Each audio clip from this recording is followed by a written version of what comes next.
उनके पास फंड नहीं होते हैं, वो आपको भेज नहीं सकते। स्पोर्ट्समैन के लिए फर्स्ट जो होता है ना, उसके लिए एक्सपेंडिचर ही होते हैं। पाकिस्तान में तो ये चीज़ है ही नहीं। पाकिस्तान में सिर्फ मेरे पास ये सिल्वर मेडल हो। पाकिस्तान की हिस्ट्री में खेल रहे होते हैं ना, तो पूरी दुनिया में देख रहे होती।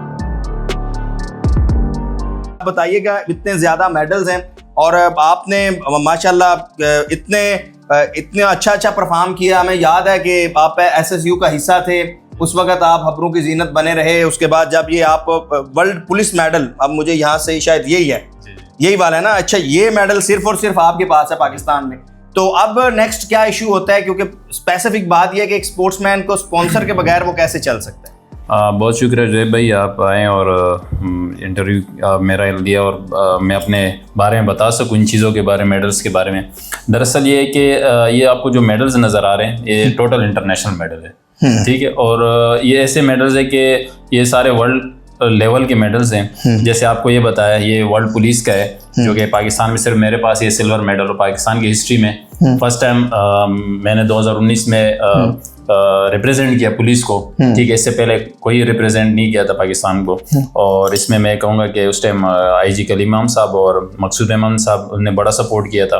और अल्हम्दुलिल्लाह मैंने दिखाया भी कि हम कर सकते हैं। और ये मेडल मतलब पाकिस्तान में सिर्फ मेरे पास। इसके अलावा मैंने जो है ना, ये इंडिया को नॉकआउट किया था 2019 में, जैसे आपको पता भी था, बड़े न्यूज़ में भी चला था। उस टाइम तो हमारे जो मतलब जो अभिनंदन का केस भी चला था, उसी नेक्स्ट डे जो है ना, मैंने इंडियन फाइटर को नॉकआउट किया था। काफ़ी चैनल्स वगैरह में आ रहा था। तो ये सारे मेडल्स किसी न किसी कहानी से जुड़े हुए हैं और इसके लिए बड़े मेहनत किए। 2010 से लेकर अभी तक मैं पाकिस्तान को रिप्रेजेंट कर रहा हूँ वर्ल्ड फॉर्म में, ठीक है। और इसके साथ ये फिर एंड ये मैंने जो है ना, अल्हम्दुलिल्लाह 2022 में इसके लिए जो मैंने बड़ी मेहनत की और पाकिस्तान के लिए टाइटल भी लेके आया। अच्छा, ये वाला टाइटल कौन सा है? ये मुआय थाई प्रोफेशनल टाइटल है। मतलब पहले जो है ना, फर्स्ट हम ये एमेच्योर खेलते हैं। एमेच्योर मतलब इसमें जो हमें बेल्ट, उसमें क्या कहते हैं, मेडल्स वगैरह मिलते हैं। मतलब 2-3 फाइटर के साथ करते करते आप जब फाइनल विन करते तो आपको गोल्ड मेडल मिलता है, ठीक है।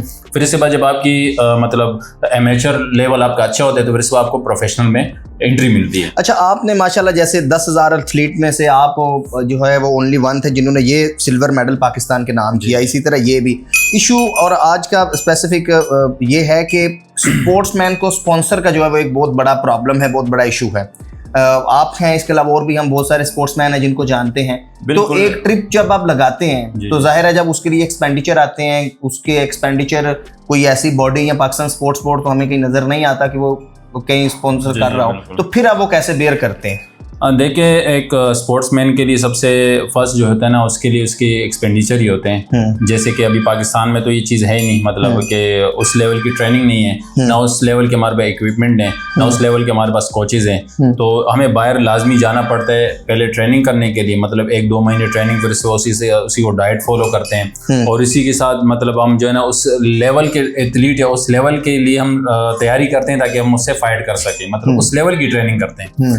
तो मैं वही कहूँगा कि एक मेरे अलावा बहुत से ऐसे एथलीट है पाकिस्तान में। ये तो अरशद नदीम वाला उनको खुश रखे कि उन्होंने एक स्पोर्ट्स को दोबारा जिंदा कर, ठीक है। वरना हम तो ये समझते थे कि सिर्फ एक क्रिकेट ही है कि उसको हम देखते रहते थे, हमारी अवाम पाकिस्तान वही करते हैं। लेकिन असल में हम जब ये लड़ रहे होते हैं, खेल रहे होते हैं ना, तो पूरी दुनिया में देख रही होती है। जैसे मैंने आपको ये बताया ना, 10,000 सिर्फ एथलीट आए थे। ये भी समझो कि एक ओलंपिक ही था, ओलंपिक ही था। मतलब ये वर्ल्ड गेम, ये भी ओलंपिक ही होता है। उसमें सारे ओलंपिक के रूल फॉलो करते हैं, उसी में अक्रॉस द कंट्री पूरी दुनिया भर से स्पोर्ट्समैन 10,000 एक बड़ी जो है वो तादाद है। तो उसमें जब हम पाकिस्तान का फ्लैग उठाते हैं, आप मेरे वीडियोस में भी देख सकते हैं, पाकिस्तान का कलर पहनते हैं, शलवार कमीज ऊपर पाकिस्तान का कलर, तो एक नुमाया नजर आते हैं। और वही फिर हम जो है ना, दुनिया को दिखाते हैं, पहचान बनती है कि हम पाकिस्तान के एथलीट यहाँ भी है। अच्छा, इंडिविजुअल कैपेसिटी में जैसे आप फाइट करके लड़के आते हैं, तो इंडिविजुअल कैपेसिटी में फिर एक्सपेंडिचर, स्पॉन्सर्स, ये एक बड़ा इशू है। तो अभी नेक्स्ट आपकी कोई ऐसी फाइट, मुझे जरा इस एक्सपेंडिचर के ऊपर बताएंगे? बिल्कुल, मैं आपको बता रहा हूँ ना कि जो इंडिविजुअल जो होता है ना,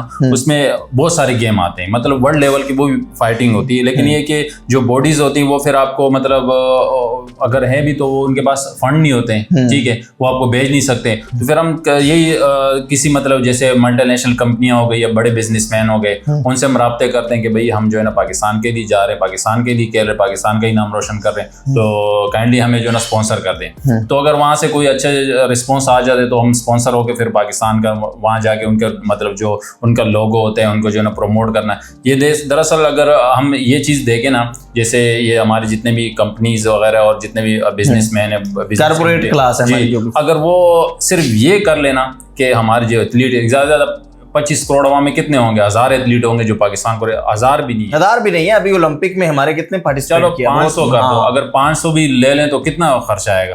हाँ, अगर वो पूरी दुनिया में आपका नाम रोशन कर रहे तो मैं तो कह रहा हूँ कि करना चाहिए इनको, जो है ना आगे बढ़ना चाहिए। अब जीत के जब हम आते तो हर कोई फिर आगे गले मिलता है, ठीक है। उससे पहले हम हर दर दर के टोकरे कार होते हैं। मैं नहीं, बहुत से सबकी कहानी अलग अलग होती है, हर किसी की अपनी कहानी है, लेकिन यही होता है जाने से पहले कुछ और सिनेरियो होता है, जब वापस जीत के आते हैं तो कुछ और बन के आ जाते हैं।